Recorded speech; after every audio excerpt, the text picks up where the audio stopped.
All right, I did my presentation on Bacon's Rebellion. Nathaniel Bacon was born on January 15th, 1647.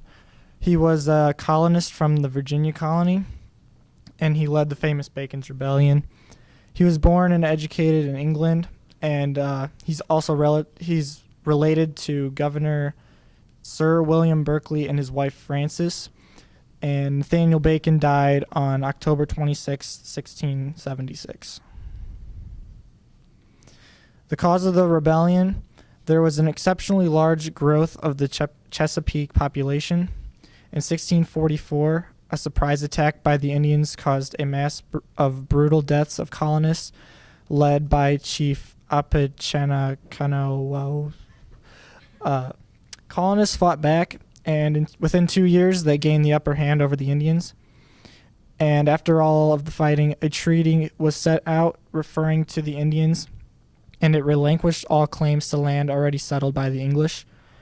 Colonists tried as hard as they could to avoid the Indians and keep peace, but it did no good since the Chesapeake kept expanding.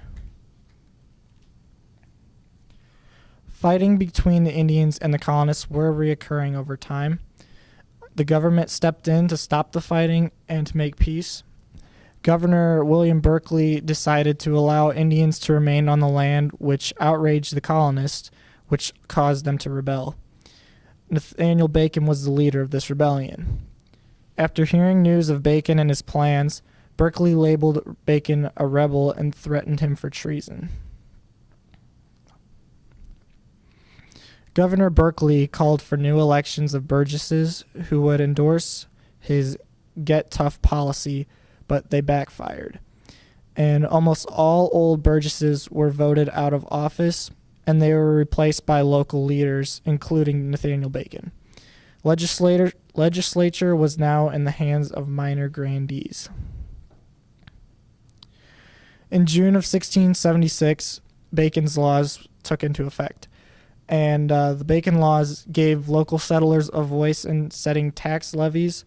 They forbade office holders from demanding bribes or other extra fees for carrying out their duties. They placed limits on multiple office holdings, and they also restored the vote to all free men.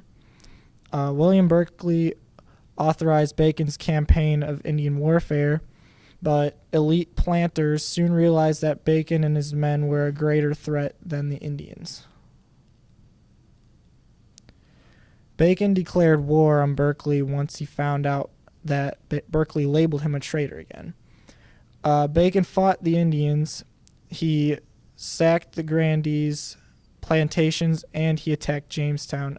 And that picture right there on the right is a picture of them invading Jamestown. Berkeley responded by plundering the homes of Bacon's supporters. Berkeley was not a huge fan of what was going on. What Bacon was doing really outraged him. And fighting ended when Bacon died of dysentery, is what they supposedly say he died from. And after he died, Berkeley hung several of Bacon's allies and destroyed the farms that belonged to Bacon's supporters.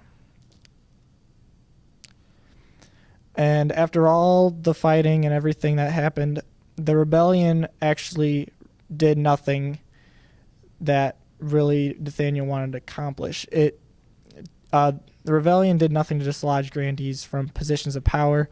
It actually strengthened them. Berkeley was replaced by a new governor that nullified Bacon's laws, and he was more attentive to the king's interest, and the new governor also placed a tax on exported tobacco. Tensions between the planters and farmers lessened.